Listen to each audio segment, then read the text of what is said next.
This right here is empowerment. The rival community has been a bit heated those last few days. It started with Ada Studio being forced to lay out employees, always unfortunate, and I wish the best for those devs. Times are tough right now. The meta of the game didn't really change, besides Arcane coming back to shape, kinda. Those parry changes are actually pretty good for bubbles. Larena, the brand new character, is kinda lackluster in terms of strength, but she's joy maxing though, so that's all it matters. And in the midst of all these chaos events, people are still talking about Floorhug. God.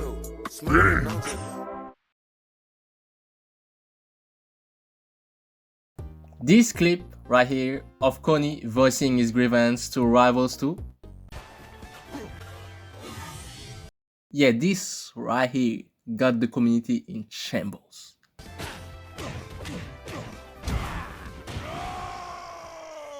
Coney got reversal after landing his jab due to Floorhug, a mechanic that basically allows people to DI down so you clip into the stage, making you actionable immediately after a bit of stun.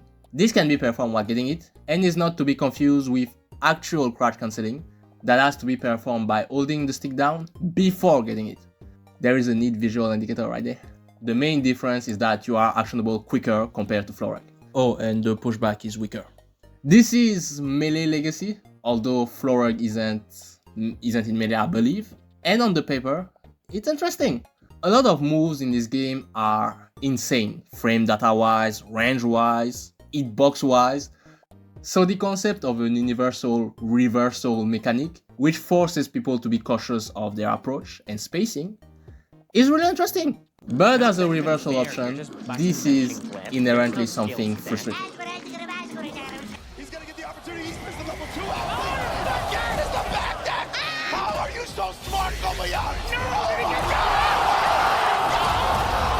But let's just talk about the positives of this mechanic first. It's a universal defensive / reversal tech. In a game with such offensive and potent moves, this mechanic forces people to be cautious again. However, not that this tech is really usable at low percentage. If you try to perform the tech after the threshold of percentage, well, you might get strongly punished. Also, Floorhug is necessary against some moves like Cap or Shine. Also, the plat fight genre is one really belligerent. So defensive tech like this is kind of a fresh air. Just in fighting game in general, the offense is so omnipresent. I guess it always has been, but I feel like more than ever. And in other platforms like Ultimate, the only defensive tech is parry, since they even remove like light shield, power shielding. Do we even still have shield DI? I don't know. That's a whole nother topic. I genuinely think we need more of those, so I'm kinda on board with Floorhug. However, I said / reversal. Quote unquote bad aspect of Floorhugging is that it's a universal reversal that gives the advantage, don't reset the neutral, to the reversaler. I played few fighting games in my day. I can confirm that winning neutral and knocking your opponent, then getting it by reversal, it just doesn't feel good. But that's not an alien concept. Now you're probably gonna have two rebuttal.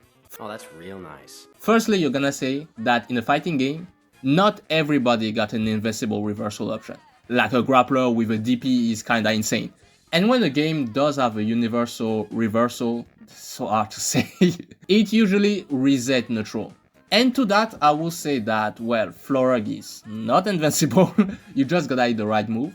Does it reduce the amount of moves you can use to open neutral? Yes, but not as much as you believe. But I'm gonna come back to that point in just a second. Cause the second most likely rebuttal you're gonna say is that a reversal can be baited in some way. Floorhug is active after getting it, meaning it can be bait?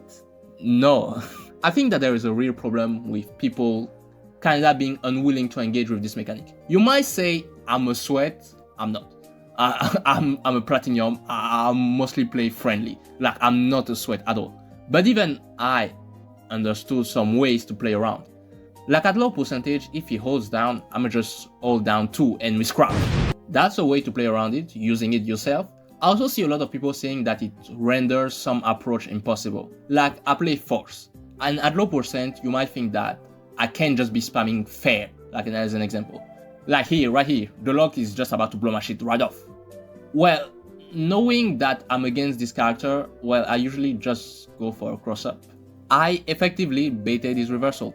So this idea that grab is the only neutral opening tool is just false. Don't get me wrong, grab is omnipresent in this game because that's where you get the basic damages in general. But there's more to that, especially after the tech got nerfed.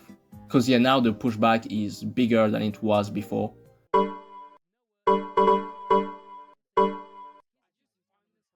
No, don't try to close that one, gang. Don't do that. You know this is self-promotion time. So if you like this video, sub, like, follow the Twitter too. I don't repost like that, but you know, my code is that, and yeah, go back to your video.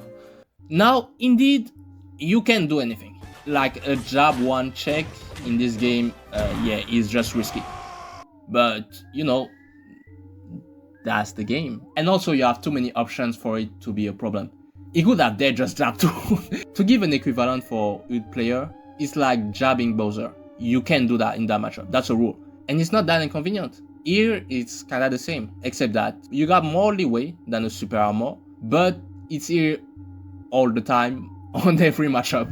But it's tolerable, cause again, you got some leeway.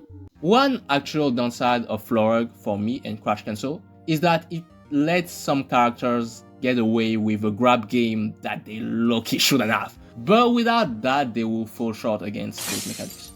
My main point is that Floorhug is really not that strong, and even if it's that strong, use it. To be fair, use it. There's more nuance to it, you just gotta learn to play around it, and that's kinda cool, you know? It's just learning, nothing more than that. I promise, that's a fighting game, yo. I remember Dan talking about how having members of different plat fights under the same roof was the root cause of the complaints. Back in the days, so it was like 2 weeks ago, 4 weeks ago, last month, something like that. I thought it was chatting. I thought it was dead chatting. We just need to kill Olympia. But the truth is that I never realized that so many people were actually mad at Floorhug. Mad that they added shields and grab and ledge to rivals. Mad that they lowered the tech skill recently with the patch. They were mad that the game is Rivals 2. Floorhug is annoying? You know what else is annoying, gang? The way I'm stuck in a plat in Ultimate. Having to L cancel my aerials all the time is annoying. The slime system is that's actually really cool. I know it might sound like deflection, but I do feel like the level of scrutiny that you niggas have for Rivals 2 is insane. If it was old on other games like Melee, I would be called a scrub. You still have the right to dislike the game, like I'm not about to tell you what you should and shouldn't play. But I feel like if you're a fan of plat fight, if you really like Rivals, the feeling of Rivals, you should just learn to play around and you will have way more fun. Also, I say, yeah, the level of scrutiny to Melee, but I could say Ultimate 2 and this game not better, honestly. It's a part of the game. It's strong, it has counterplay, and everybody can do it. Why the fuck you mad? And I don't say don't complain or criticize. I know that our community is really hostile, especially recently, due to the fact that we love our devs and they kinda not in a good place right now. But you have the right to criticize and give your opinion. It's good. But it doesn't mean that your criticism won't get scrutinized. Stop trying to play another game. Like this is Rivals 2 at the end of the day. We have to hold down sometimes. So you're gonna have to do it. If you find joy in that. And that's where I want to conclude this video. Last year I made a vid talking about the Kagaribi arc, showing appreciation to the game, but I also talk about the negativity around this period, this game in general. And I say that day that if at the end of this tournament you were frustrated in some way, you should just stop watching competitive Ultimate. There is a real problem in the community with people playing and interacting with games that they don't enjoy. And more than just dropping the game and the community completely, because if you don't want to do it for X or Y or memories or everything, you're just gonna have to learn to enjoy the game in a way that doesn't frustrate you. I have rank anxiety. My rank anxiety is really bad, and I usually play worse there. So I don't play there. Awesome Sauce, the YouTuber, he play friendlies duo in general from time to time in rivals, and some other players rather just watch high level. Pick a road and stop being sad about your life. Life is about joy maxing. That's the main thing. But until you learn to do that, I'm just gonna take my leave. It's funny how we didn't complain about combos though. Like I'm surprised, like the heaviest character of the game, you died at like 50 or something. Like that's tough.